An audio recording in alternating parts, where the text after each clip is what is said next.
When I heard my daughter-in-law tell her friend, "Old people don't need much space anyway," I was carrying her laundry upstairs in my own house. I froze on that staircase, laundry basket in my hands, listening to Cheryl continue her phone conversation from what used to be my bedroom. "We're giving her the basement room," she said with a laugh. "She should be grateful we're even letting her stay." I stood there in shock, thinking to myself, the basement of my own house. What my daughter-in-law didn't know was whose name was actually on the deed to this property. You see, 8 months ago I buried my husband Robert after 45 years of marriage. Our house felt too big and lonely without him. So when my son David and his wife Cheryl were struggling financially in their cramped apartment, I made them what I thought was a generous offer. "Come live with me," I told them. "Save your money and we can help each other." But as I stood on those stairs, holding laundry that wasn't even mine, listening to my daughter-in-law plan to move me to the basement, I realized something important. They thought I was there by their permission. They had no idea I was there by choice. By the end of this story, Cheryl would learn exactly how much space old people actually need, and more importantly, she'd discover who really had the power to decide who lives where in this house. Before we continue, subscribe for more stories that speak to every person who's ever been undervalued, overlooked, or underestimated. And leave a comment telling us where you're watching from. My name is Margaret Thompson. I'm 72 years old, and I live in Cedar Falls, Iowa. Well, I should say I own my home in Cedar Falls, Iowa. That distinction would become very important later. I taught elementary school for 37 years before retiring. Robert and I raised our son David in this beautiful 3-bedroom house that we bought back in 1985. When Robert passed away from a heart attack last February, I was devastated. This house, worth $850,000 in today's market, felt enormous and empty without him. David called me every day during those first terrible weeks. He'd bring his wife Cheryl and their 2 young children over for dinner, and for a few hours the house would feel alive again with family voices and laughter. That's when David mentioned they were struggling. "Mom, our apartment rent just went up to $2,800 a month," he told me one evening as we cleaned dishes together. With Cheryl trying to build her real estate business and my salary barely covering everything, we're falling behind. I looked around my spacious home and made what I thought was a loving decision. "Move in with me," I said. "You can save that rent money, and I won't feel so alone." Cheryl's eyes lit up immediately. "Really, Margaret? That would be amazing." Within 2 weeks they had moved in completely. I insisted they take the master bedroom because, as I told them, "You're younger, you need the space more than I do." I moved all my belongings to the smallest bedroom upstairs, the one that had been David's childhood room. I paid all the utilities, which ran about $400 monthly. I covered the property taxes of $1,800 every quarter.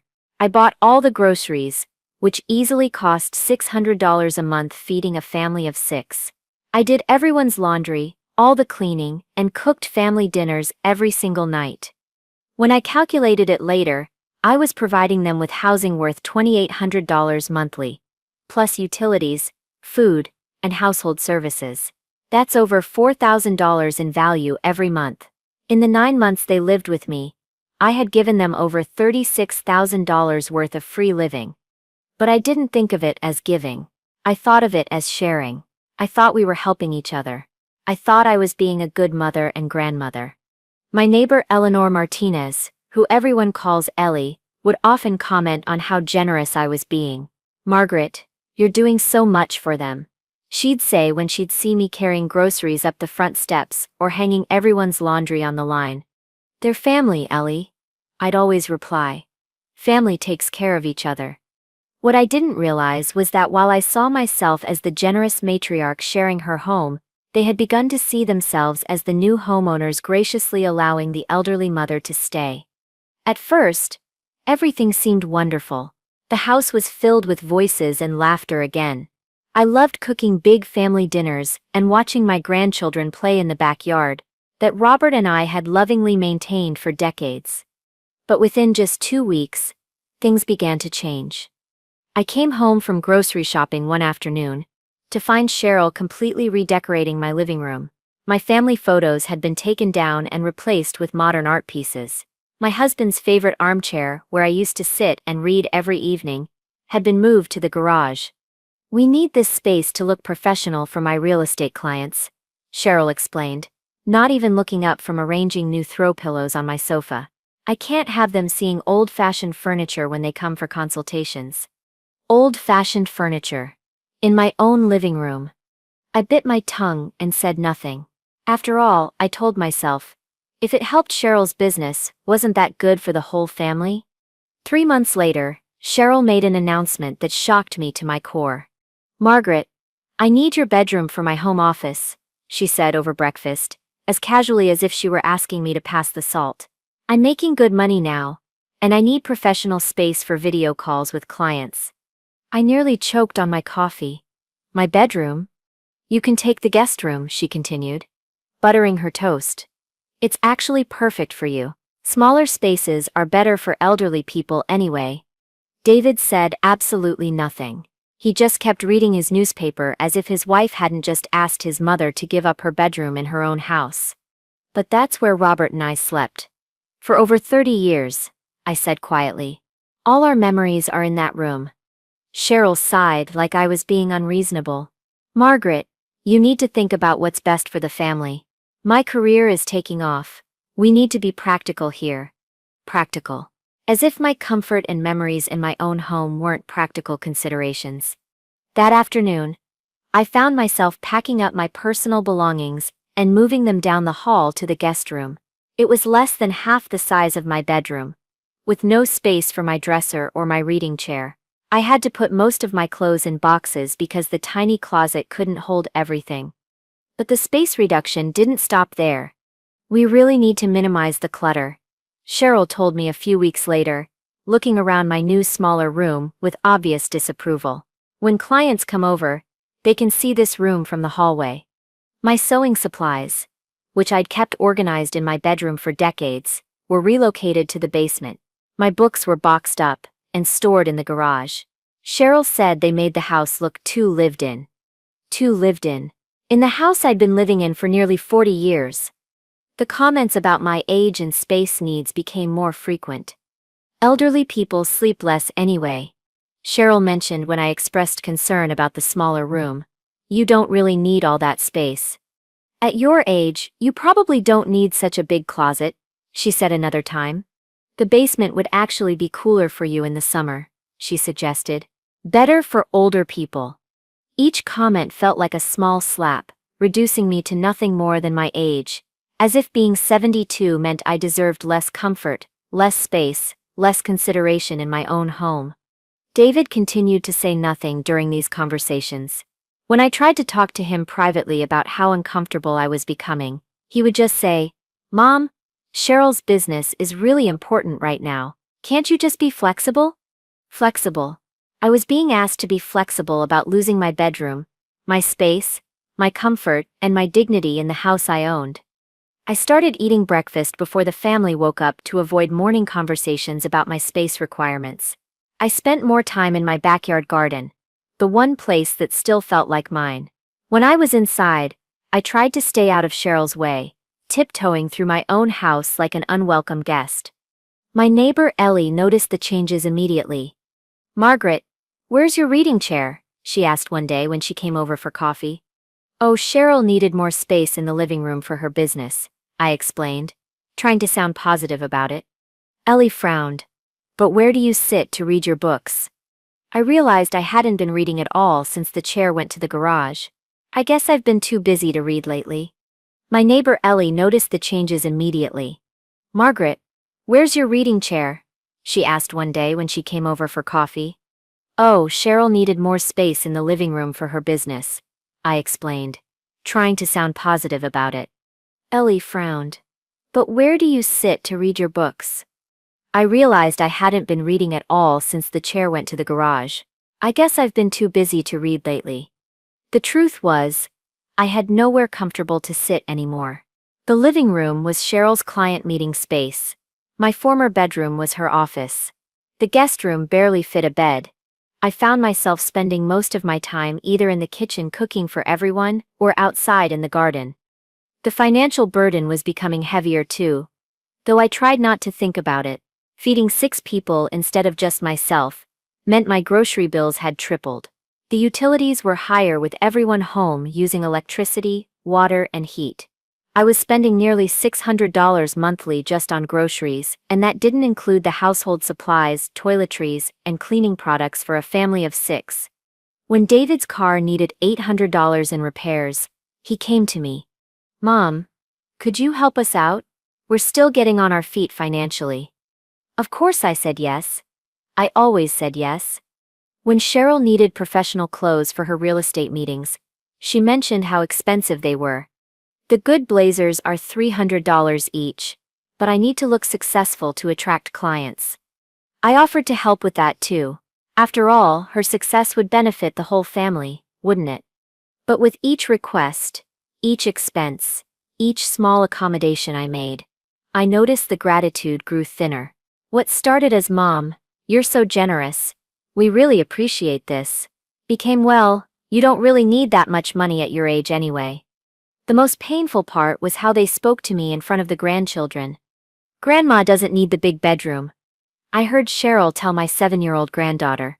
"Old people are happier in smaller spaces." My granddaughter looked confused. "But why, Mommy?" "Because when you get old, you don't need as much room. You'll understand when you're older." I watched my granddaughter nod solemnly, learning from her mother that elderly people were somehow less deserving of comfort and space. It broke my heart to think she was learning that aging meant accepting less, being grateful for smaller, being content with leftovers of life. Another day, I overheard Cheryl on the phone with her friend. "We're basically taking care of Margaret now. She can't handle this big house by herself anymore. We're doing her a favor really, making sure she doesn't get lonely or hurt herself." Taking care of me. I was cooking every meal, doing every load of laundry, cleaning every bathroom, paying every bill, and somehow I was being taken care of? The breaking point came when I tried to host my book club, something I'd been doing for 15 years. 8 ladies from my church had been coming to my house monthly to discuss our latest read and enjoy coffee and cake. "Oh, Margaret, you can't have them over this week," Cheryl said when I mentioned the upcoming meeting. "I have 3 client showings, and I need the house to look professional. Your book club ladies make too much noise and leave crumbs." Too much noise. Crumbs.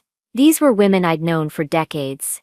Refined ladies who had been gathering in my living room since before Cheryl even knew David existed. "When can I reschedule them?" I asked. "Maybe you could meet at the church instead, or one of their houses? This house needs to be available for business now." Available for business. My home, where I'd hosted countless family dinners, birthday parties, and holiday celebrations, was now supposed to be available for business instead of available for me. That evening, as I lay in my tiny guest room listening to Cheryl conducting a business call in what used to be my bedroom, I felt something I hadn't experienced since Robert died. I felt like a stranger in my own home. I started keeping a small notebook, not intentionally, but just out of habit from my teaching days. I wrote down the expenses I was covering, the inconveniences I was accepting, the small humiliations that accumulated each day. Seeing it on paper was shocking. In 6 months, I had spent over $18,000 supporting this family while gradually losing every comfort and space that made this house feel like home. But I told myself this was temporary. I told myself I was helping family. I told myself that being a good mother meant making sacrifices. What I didn't know was that Cheryl was already planning the next stage of my displacement. And this time, she wouldn't even pretend it was temporary. The devastating betrayal came on a Tuesday morning in October, exactly 7 months after they had moved in. I was folding laundry in the basement when I heard Cheryl on the phone upstairs. Her voice carried clearly down through the heating vents, something I'd never noticed before. "The basement room is actually perfect for her," Cheryl was saying to someone. "It's got that little window and it's cooler down there. Better for old people in the summer." I stopped folding towels, my hands suddenly still. "How long?" she continued. "Oh, this is permanent, not temporary." I told her it was just until we got established, but honestly, we need that upstairs space for the business long term. Permanent. She had told me the basement move would be temporary. Maybe 2 or 3 months, but she was planning to keep me down there permanently. The best part is, once she's settled in the basement, we can rent out the guest room to a young professional. Extra income, you know? We could get $800 a month easy for that space. My heart sank into my stomach. Not only was she planning to move me to the basement permanently, but she wanted to rent out my guest room to a stranger. In my house, I crept closer to the heating vent to hear better. Margaret's so easygoing about everything. Cheryl laughed. She just goes along with whatever we suggest. I think she's grateful we're here taking care of things for her. Taking care of things. For me. In my own house that I owned completely. The great thing is, she's got nowhere else to go, really. I mean, where would a 72-year-old woman go at this point? She needs us. The words hit me like a physical blow. Nowhere else to go. She thought I was trapped, dependent, powerless. But the conversation wasn't over. Actually, between you and me, Cheryl's voice dropped lower. I think this house is getting to be too much for her anyway. David and I have been talking about eventually moving her into one of those senior living places. Nothing fancy, just somewhere she'd have less to worry about. Senior living places. They were planning to move me out of my own house entirely. We'd probably have to sell this place to pay for her care, but honestly, she doesn't really need a house this size anymore. 3 bedrooms for one old lady is ridiculous. Sell my house. Sell the house Robert and I had bought together, had raised our son in, had planned to leave to our grandchildren. Sell it to pay for my care, while they, what? Kept the proceeds. I sat down hard on the basement steps, my legs suddenly too shaky to hold me. David thinks we should wait until after the holidays to bring it up, Cheryl continued. No point ruining Christmas, you know, but by spring, we'll probably start looking at facilities. Facilities. They were talking about me like I was a problem to be managed, not a person, not the woman who owned the very house they were living in rent-free. The thing is, she's got some money saved up, so that'll help with the costs. And really, what else is she going to do with it? She can't take it with her, right? They knew about my savings. Somehow they had found out about my retirement accounts, my teacher's pension, my nest egg that Robert and I had carefully built over decades of hard work. Oh, I have to go, Cheryl said suddenly. David's bringing clients by in an hour, and I need to make sure Margaret has the basement room ready for when we move her down there this weekend. This weekend. They were moving me to the basement this weekend, and I was just finding out by accidentally overhearing a phone conversation. I sat in that basement for a long time after Cheryl hung up, looking around at the space they planned to make my permanent home. The concrete walls were painted white, but you could still see the cold gray underneath. The small window sat high on the wall, barely letting in any natural light. The floor was concrete with a cheap area rug thrown over it. There was a musty smell that never quite went away, no matter how much I cleaned. This was where they thought I belonged. This was where they planned to put me permanently, while they rented out my upstairs rooms to strangers and eventually sold my entire house to pay for my care. That evening I did something I hadn't done in months. I went into my home office, the small room off the kitchen that Robert had used to pay bills, and I pulled out all my important papers. Property deed. My name only. Margaret Elizabeth Thompson. Homeowner's insurance policy. Margaret Elizabeth Thompson. Property tax statements. Margaret Elizabeth Thompson. Utility bills. Margaret Elizabeth Thompson.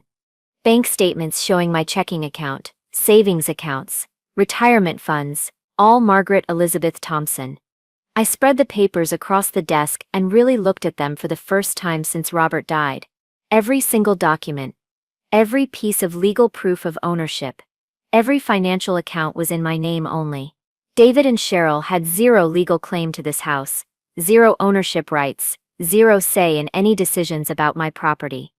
They had been living in my house for 7 months, making decisions about my space, planning my future, spending my money, and discussing selling my home to pay for my care, and they had no legal right to make any of those decisions. But what hurt most wasn't the legal reality. It was the emotional betrayal. I had opened my home to them out of love, wanting to help them save money and wanting family around me in my grief. I had given up my bedroom, my living room, my comfort, my privacy, my social life, and my dignity to make them comfortable in my house. And in return, they saw me as a burden to be managed, an obstacle to be moved, an elderly woman with nowhere else to go, who should be grateful for whatever space they decided to give me in my own home. That night, I called my neighbor Ellie.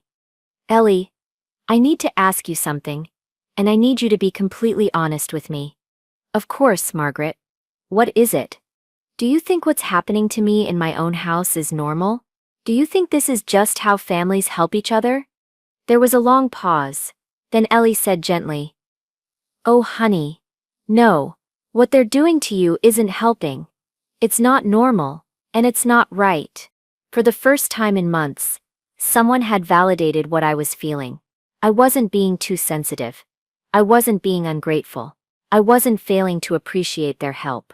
I was being taken advantage of in my own home by people who were supposed to love me. "Ellie," I said quietly, "I think I need to talk to a lawyer." The next morning I called James Walsh, the attorney who had handled Robert's estate.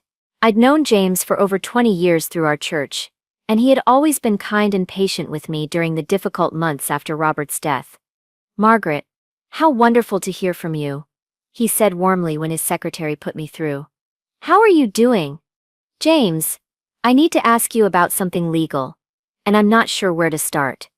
I could hear the concern in his voice immediately. "Of course. Would you like to come in and talk about it?" That afternoon, I sat in James's comfortable office with all my property documents spread across his mahogany desk. I had brought everything: the house deed, property tax records, utility bills, bank statements, and my little notebook where I'd been tracking expenses. "James, my son and his family have been living with me for 7 months," I began, and then I told him everything. The progressive loss of space, the demands for money, the age-based comments, and finally, the overheard phone conversation about moving me to the basement permanently and eventually selling my house. James listened without interrupting, occasionally making notes on a legal pad. When I finished, he was quiet for a long moment. "Margaret, I need to be very clear with you about something," he said finally. "What you're describing isn't just family conflict. This is a form of elder abuse called financial exploitation and housing discrimination." Elder abuse. Hearing those words spoken by a professional made everything suddenly real. "Let's look at the legal facts," James continued, picking up my property deed. "You own this house, 100%. Your name is on the deed. The mortgage was paid off years ago. All utilities and taxes are in your name. David and Cheryl have no legal rights to this property whatsoever." He pulled out a calculator and started adding numbers from my notebook.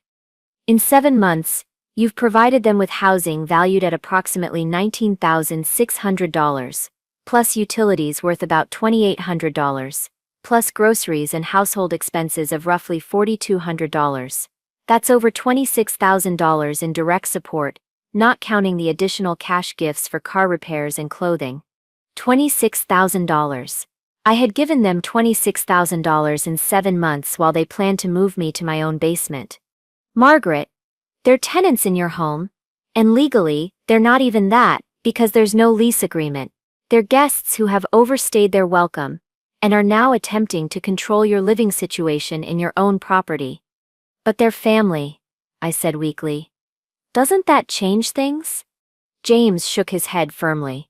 "Family relationships don't override property rights or give anyone the right to abuse you financially or emotionally. In fact, elder abuse by family members is prosecuted more seriously because of the violation of trust involved." He explained my legal options carefully. "You have every right to evict them with proper notice.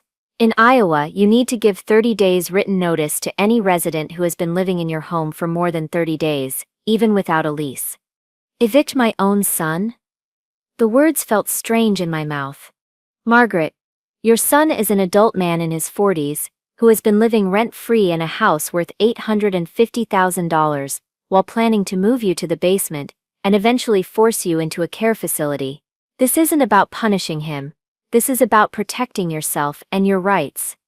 James pulled out a thick folder and showed me examples of elder abuse cases he'd handled. I've seen this pattern many times, he said gently.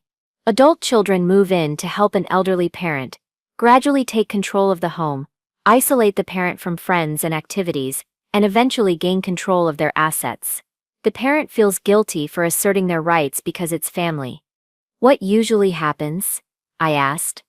If the elder doesn't set boundaries, it escalates. They lose their independence, their home, their savings, and often their health from the stress. The adult children convince themselves they're helping while they're actually stealing their parents' life. I thought about my book club that I could no longer host, my reading chair in the garage, my sewing supplies in the basement, my social isolation, my tiny bedroom in my own house. James, if I asked them to leave, where would they go? Margaret, that's not your responsibility. David is 42 years old with a job. Cheryl has an income from real estate. They're capable adults who chose to live beyond their means. Finding housing is their responsibility, not yours. He opened his laptop and showed me rental listings in Cedar Falls. Here's a 3-bedroom house for $2,700 a month. Here's a townhome for $2,500. The rental market has options for people with income. They just don't want to pay for housing when they can live in your house for free. $2,700. They could afford housing. They just preferred to take mine. James prepared a formal 30-day notice while I sat there, my hands shaking slightly as the reality set in. This notice states that they have 30 days to vacate the premises, he explained. It's completely legal, and there's nothing they can do to fight it. You own the house, period. What if they refuse to leave? Then we file for formal eviction through the courts, which would make it much harder for them to rent elsewhere in the future. Most people comply with the 30-day notice rather than risk an eviction on their record. I looked at the official notice with my address typed clearly at the top. My address. My house. James, I have another question. What if they've been looking through my financial records? Cheryl mentioned my savings on the phone. James's expression grew serious. If they've been accessing your financial information without permission, that's another form of elder abuse. We should check your credit reports and consider whether you need to change banks or account numbers. We spent another hour reviewing my financial situation. James helped me understand that with my pension, Social Security, and retirement savings, I was actually quite financially secure. I could afford to live comfortably in my own home without anyone's help. Margaret, you don't need them, he said clearly. You can afford household help if you want it. Lawn care, snow removal, whatever services would make your life easier. You have choices. Choices. I hadn't felt like I had choices in months. There's one more thing I want you to consider, James said as he prepared to have the notice officially served. Your will. Do David and Cheryl currently inherit this house? I nodded. David is my only child. The house goes to him when I die. You might want to think about whether someone who has treated you this way should inherit property they tried to steal from you while you were alive. That thought had never occurred to me. I had always assumed my house would go to David, because that's what parents do, but James was right. Why should someone inherit what they had tried to take by force? I could change my will to leave the house to charity, or to your grandchildren directly, or set up a trust that ensures you can never be displaced from your own home again. Could I really do that? Margaret, it's your house. You can leave it to anyone you choose, with any conditions you choose. You have complete control. Complete control. In my own house, of my own property, of my own future. Before I left James's office, we had a plan. The 30-day notice would be served tomorrow by a professional process server. I would change my bank account passwords that evening, and I would start thinking seriously about updating my will to reflect how I wanted to be remembered and respected. Margaret, James said as I gathered my papers, I want you to understand something important. Setting boundaries isn't cruel, protecting yourself isn't selfish, and expecting to be treated with dignity in your own home isn't too much to ask. For the first time in 7 months, I felt like I had an advocate, someone who understood that I deserved better. someone who confirmed that I had the right to live comfortably in my own home. That evening, I sat in my tiny guest room and looked around at the space I'd been forced to accept as adequate for a 72-year-old woman. The room was barely large enough for a single bed and dresser. My clothes were stacked in boxes because there wasn't enough closet space. I had no place to sit comfortably, except on the edge of the bed.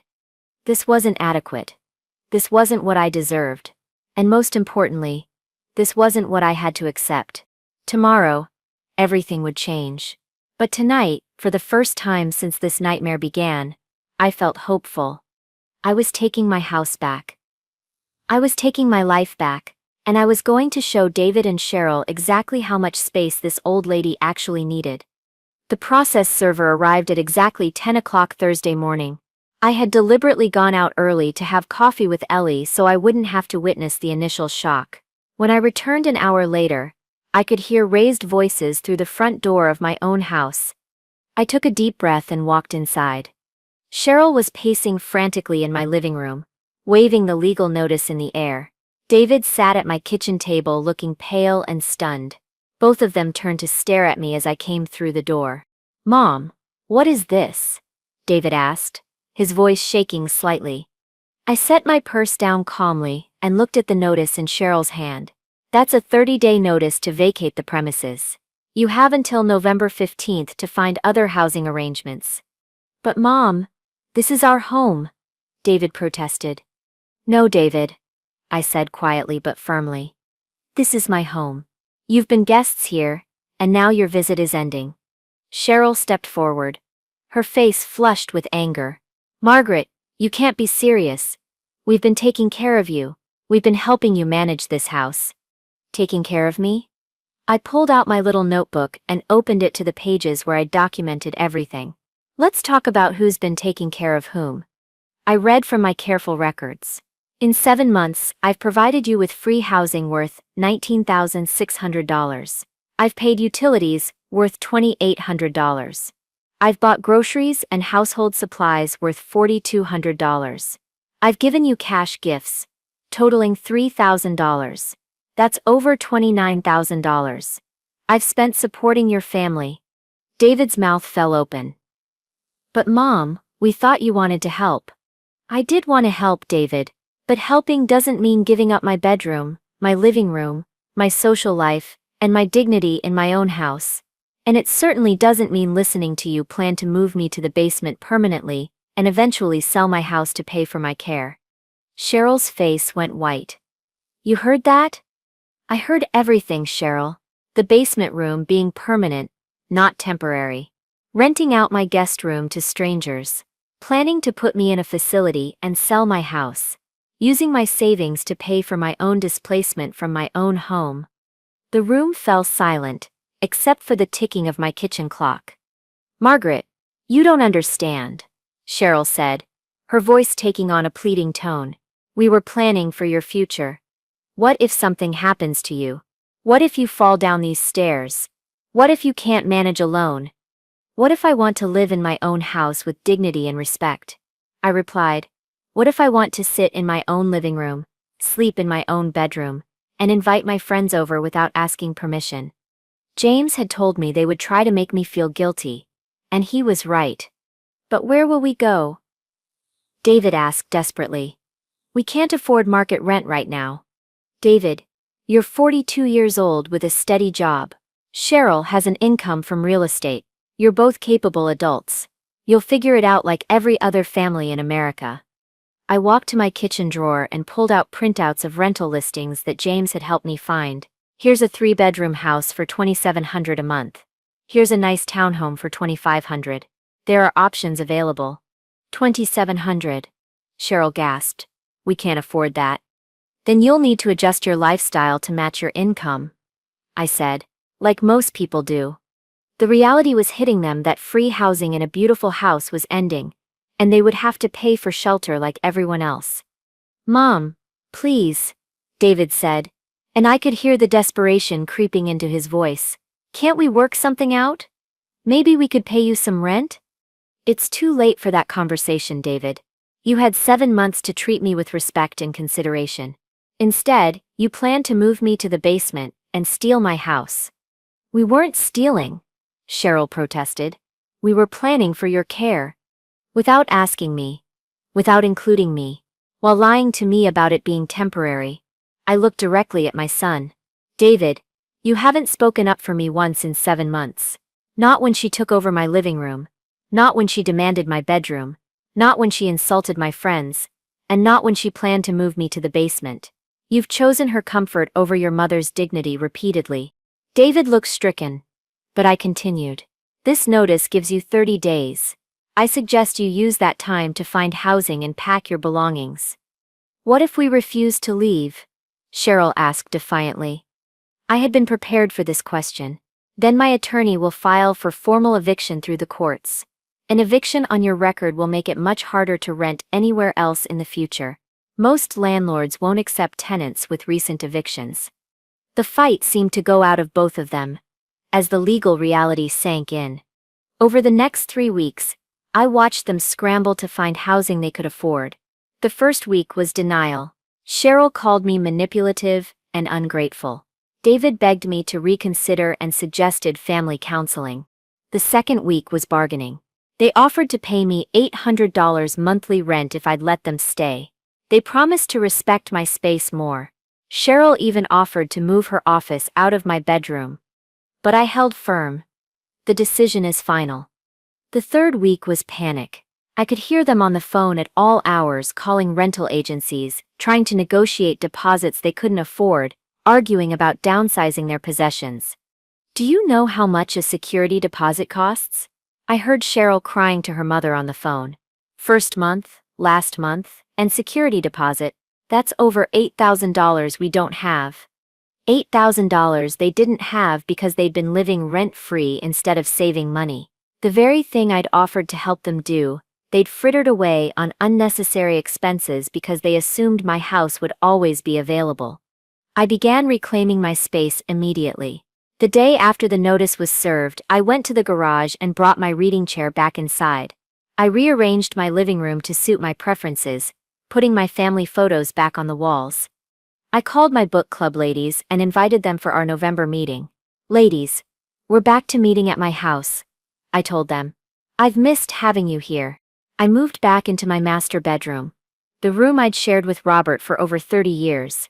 I put his photograph back on the nightstand where it belonged. I hung my clothes in the large closet and set up my sewing area in the corner where it had always been. For the first time in 7 months, I felt at home in my own house. My neighbor Ellie was my strongest supporter during this time. Margaret, I'm so proud of you, she said one evening, as we sat in my reclaimed living room drinking tea.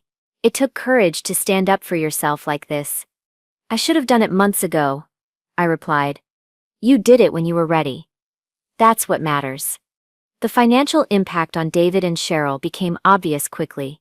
They ended up renting a small 2-bedroom apartment across town for $2,400 monthly. With the security deposit and moving costs, they had to borrow money from Cheryl's parents. The apartment doesn't have space for a home office. I overheard Cheryl complaining to a friend on the phone. I had to rent a small office space downtown for another $600 a month. My business costs have tripled. Good, I thought. Maybe now she'd understand the value of the professional space she'd taken from me. David had to get a second job delivering pizza on weekends to help cover their increased living expenses. Cheryl's real estate business suffered because she could no longer show clients the beautiful home office she'd created in my bedroom.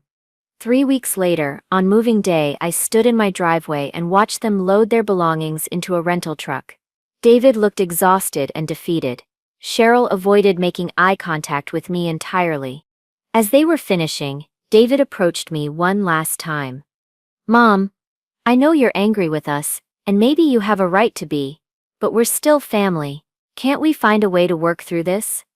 I looked at my son, this man I'd raised and loved and provided for, and I felt a mix of sadness and relief. David, you'll always be my son, and I'll always love you. But love doesn't mean accepting disrespect and abuse. When you're ready to treat me as an equal adult who deserves dignity and consideration, we can rebuild our relationship. What does that mean? It means you call before you visit. It means you ask permission instead of making demands. It means you remember that I'm your mother, not your tenant or your burden or your responsibility to manage. After they left, I walked through my house alone. Every room was mine again. Every space was arranged the way I wanted it. The quiet felt peaceful instead of lonely. That evening, James called to check on me. "How are you feeling, Margaret?" "Free," I said without hesitation. "For the first time in 7 months, I feel free in my own home." "Any regrets?" I thought about it carefully. I regret that it took me so long to recognize elder abuse when it was happening to me. I regret that I let them take advantage of my generosity for so long. But I don't regret protecting myself. What's next for you? I'm going to live my life the way I want to live it. I'm going to enjoy my house, my friends, my independence, and my peace. And if my son wants a relationship with me, he'll have to treat me with the respect I deserve. 2 weeks later, I updated my will. The house would now go to a trust that supports elder abuse prevention programs. David could still inherit my other assets if he completed a family therapy program and maintained a respectful relationship with me for at least 2 years. I wasn't cutting him off entirely, but I was making sure that respect for elders would be a condition of inheritance. 6 months later, I was hosting my book club again, entertaining my friends comfortably in my beautiful living room. I had hired a cleaning service to help with housework and a lawn service for yard maintenance. I was financially comfortable, socially active, and completely in control of my own life. David calls now before he visits. He asks about my day and listens to my answers. He brings his children to see me, but he doesn't assume he can stay for dinner unless invited. We're slowly rebuilding a relationship based on mutual respect instead of his assumption that he could control my life. Cheryl hasn't spoken to me since moving day. I consider that a blessing. Sometimes people ask me if I feel guilty for evicting my own family. My answer is always the same. I didn't evict my family. I evicted people who were abusing me financially and emotionally while planning to steal my house and my independence. Family doesn't treat family the way they treated me, and no one at any age should have to accept being made to feel like a burden in their own home. I learned that old people need exactly as much space as anyone else. We need space to live with dignity, space to make our own decisions, space to maintain our independence, and space to be respected for who we are, not dismissed for how old we are. And most importantly, I learned that it's never too late to take back control of your own life. Even at 72, I had more power than I realized. I just had to decide to use it. So, that's my story. I'd love to hear what you think. Have you or someone you know ever supported ungrateful family members who expected more and more while giving less and less appreciation? Let me know in the comments, and subscribe if you want to hear more stories like mine.